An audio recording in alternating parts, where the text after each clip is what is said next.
राधे राधे साथियों, आज के वीडियो में हम पवित्र पावन निर्जला एकादशी व्रत कथा का श्रवण करेंगे, जिसके सुनने मात्र से ही प्राणी को स्वर्ग लोक की प्राप्ति होती है। बोलो गणपति महाराज की जय। भगवान श्री हरि विष्णु के श्री चरणों में नमन करते हुए आइए हम सब निर्जला एकादशी व्रत कथा को सुने। युधिष्ठिर ने कहा, जनार्दन, ज्येष्ठ मास के शुक्ल पक्ष में जो एकादशी पड़ती हो, कृपया उसका वर्णन करें। भगवान श्री कृष्ण ने कहा, हे राजन, इसका वर्णन परम धर्मात्मा सत्यवती नंदन व्यास जी करेंगे, क्योंकि ये संपूर्ण शास्त्रों के तत्वज्ञ और वेद वेदांगों के पारंगत विद्वान हैं। तब वेद व्यास जी कहने लगे, कृष्ण पक्ष और शुक्ल पक्ष दोनों पक्षों की एकादशी में अन्न खाना वर्जित है। द्वादशी के दिन स्नान करके पवित्र हो और फूलों से भगवान केशव की पूजा करें। फिर नित्य कर्म समाप्त होने के पश्चात पहले ब्राह्मणों को भोजन देकर अंत में स्वयं भोजन करें। यह सुनकर भीमसेन बोले, परम बुद्धिमान पितामह, मेरी उत्तम बात सुनिए। राजा युधिष्ठिर, माता कुंती, द्रौपदी, अर्जुन, नकुल और सहदेव ये एकादशी को कभी भी भोजन नहीं करते और मुझसे भी हमेशा यही करने के लिए कहते हैं कि भीमसेन, एकादशी को तुम भी अन्न मत खाया करो। परंतु मैं उन लोगों से यही कहता हूँ कि मुझसे कभी भी भूख सहन नहीं की जाएगी। भीमसेन की बात सुनकर व्यास जी ने कहा, यदि तुम नरक को दूषित समझते हो और तुम्हें स्वर्ग लोक की प्राप्ति अभिष्ट है, तो दोनों पक्षों की एकादशियों के दिन भोजन नहीं करना चाहिए। भीमसेन बोले, महाबुद्धिमान पितामह, मैं आपके सामने सच कहता हूँ, मुझसे एक बार भोजन करके भी व्रत नहीं किया जा सकता, तो फिर उपवास करके मैं कैसे रह सकता हूँ। मेरे उदर में व्रत नामक अग्नि सदा प्रज्वलित रहती है, अतः जब मैं बहुत अधिक खाता हूँ तभी यह शांत होती है। इसलिए महामुने, मैं पूरे वर्ष भर में केवल एक ही उपवास कर सकता हूँ, जिससे स्वर्ग की प्राप्ति सुलभ हो तथा जिसके करने से मैं कल्याण का भागी बन सकूं। ऐसा कोई एक व्रत निश्चय करके बताइए जिसका मैं यथोचित रूप से पालन कर सकूं। तब व्यास जी ने कहा, भीम, ज्येष्ठ मास में सूर्य वृष राशि पर हो या मिथुन राशि पर, शुक्ल पक्ष में जो भी एकादशी हो उसका यत्न पूर्वक निर्जल व्रत करो। केवल कुल्ला या आचमन करने के लिए मुख में जल डाल सकते हो।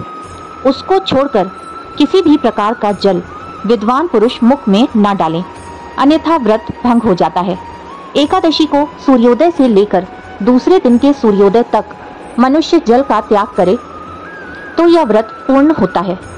तदंतर द्वादशी को प्रभात काल में स्नान करके ब्राह्मणों को विधि पूर्वक जल और स्वर्ण का दान करे।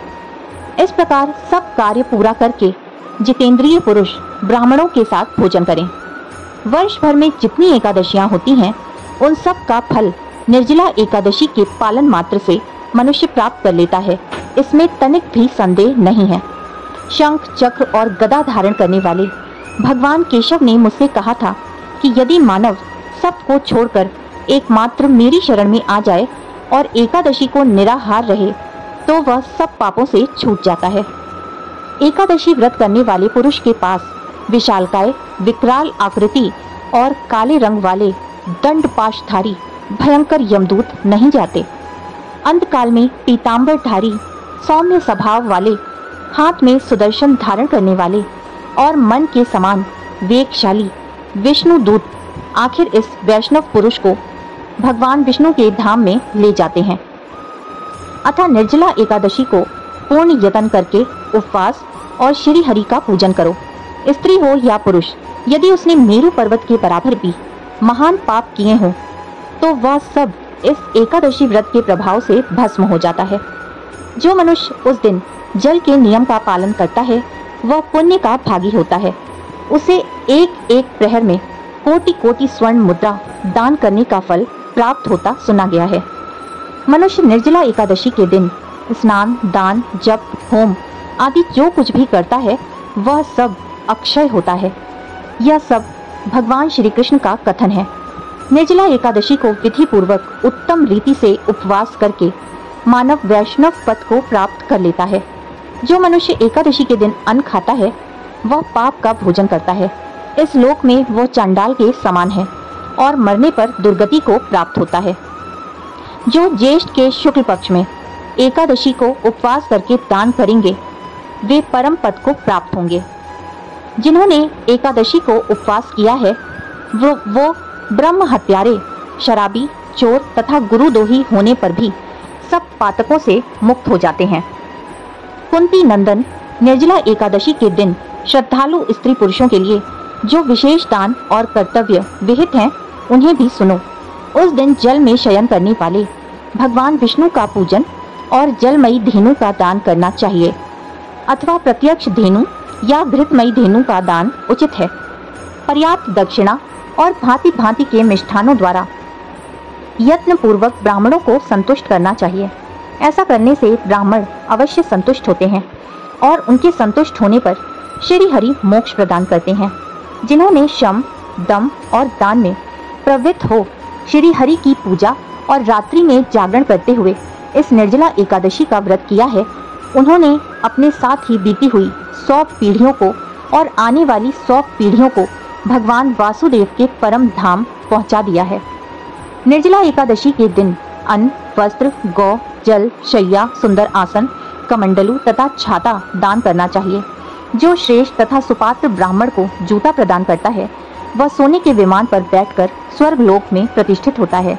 जो इस एकादशी की महिमा को भक्ति पूर्वक सुनता अथवा उसका वर्णन करता है वह स्वर्ग लोक में जाता है।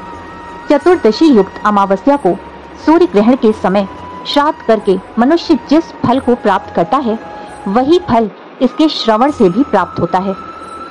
पहले दंत धावन करके यह नियम लेना चाहिए कि मैं भगवान केशव की प्रसन्नता के लिए एकादशी को निराहार रहकर आचमन के सिवा दूसरे जल का भी त्याग करूंगा।